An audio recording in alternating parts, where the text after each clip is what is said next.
Well, last night I was most worried about the Supreme Court's prospective imminent abdication of its very clear duty to disqualify Donald Trump from the ballot under Section 3 of the 14th Amendment, and what that might mean if their decision says that it's really up to Congress on January 5th or January 6th, 2025, to disqualify him at the counting of the Electoral College votes, which really could lead to something akin to civil war, if that's what the suggestion is, which is what I think I heard when I went to the oral argument, that they themselves were unwilling to rule whether or not the Colorado Supreme Court was correct in finding that he had engaged in insurrection on January 6, 2021.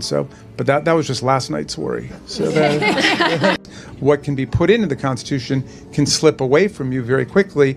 And the greatest example going on right now before our very eyes is Section 3 of the 14th Amendment, which they're just disappearing with a magic wand, as if it doesn't exist, even though it could not be clearer what it's stating. And so, they want to kick it to Congress, so it's going to be up to us on January 6, 2025 to tell the rampaging Trump mobs that he's disqualified. And then we need bodyguards for everybody in civil war conditions, all because the 9 justices, not all of them, but these justices who have not many cases to look at every year, not that much work to do, a huge staff, great protection, simply do not want to do their job and interpret what the great 14th Amendment means. And I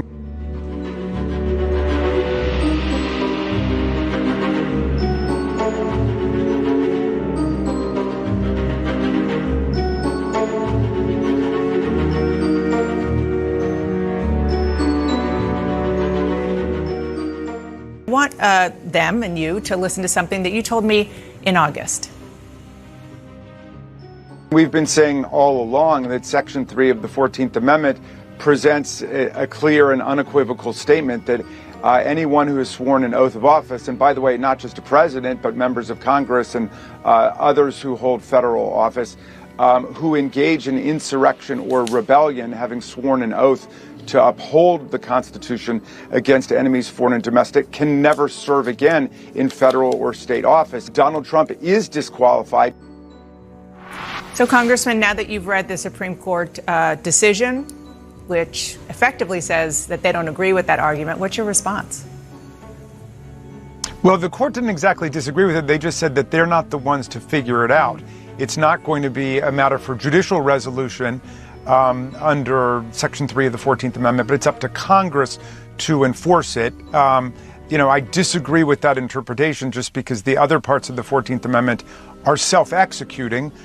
People can go to court and say that something violates equal protection, even if there's not a federal statute that allows them to do that. But in any event, the Supreme Court punted and said it's up to Congress to act. And so I am working with a number of my colleagues, including Debbie Wasserman Schultz and Eric Swalwell, to revive legislation that we had to set up a process by which we could determine that someone who committed insurrection is disqualified by Section 3 of the 14th Amendment. And the House of Representatives already impeached Donald Trump for participating in insurrection by inciting it. So the House has already pronounced upon that, and there was also a 57-43 vote in the Senate.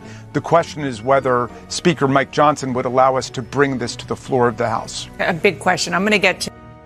Yeah, so I want you guys to understand, the undemocratic Democrats are hell-bent on stopping President Trump from retaking the office of President of the United States, okay? They will go as far as to try to overthrow the Supreme Court, which is what they're trying to do right now, okay? This is exactly what Biden is trying to do. He's trying to overthrow the Supreme Court.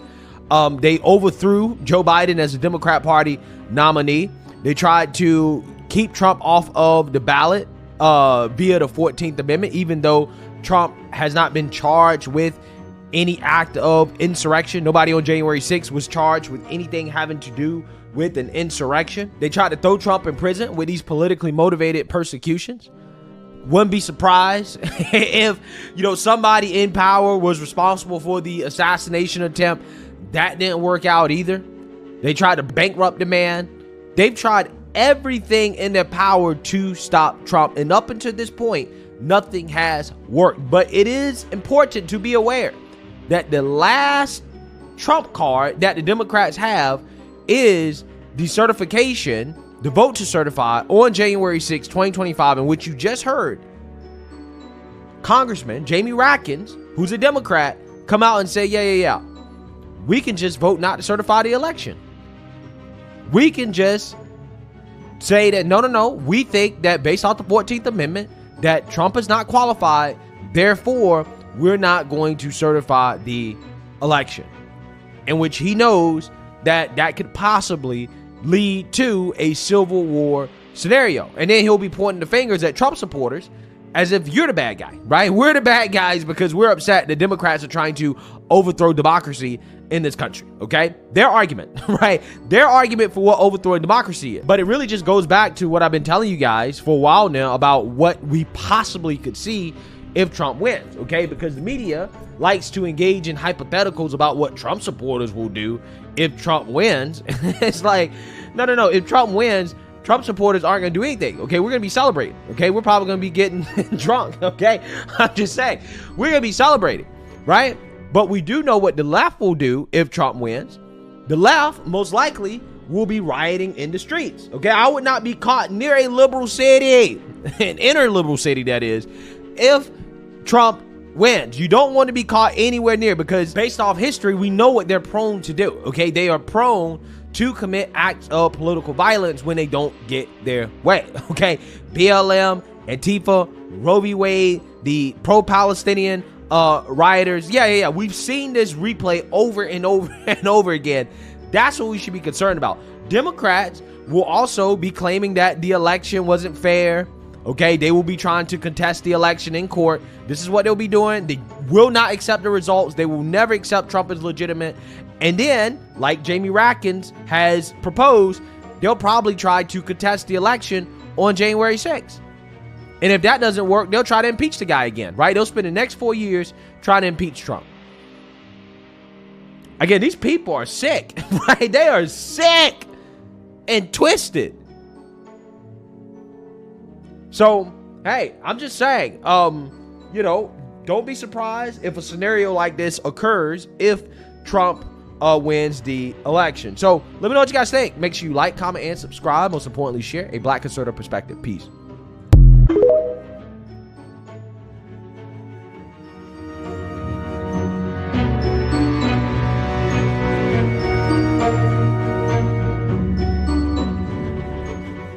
Never before in American history had a president called for a crowd to come contest the counting of electoral votes by Congress, or engaged in any effort designed to influence, delay, or obstruct the joint session of Congress in doing its work required by our Constitution and the Electoral Count Act. I have an objection because 10 of the 29 electoral votes cast by Florida were cast by electors not lawfully certified, because they violated Florida's prohibition against dual office holding. Debate is out of order.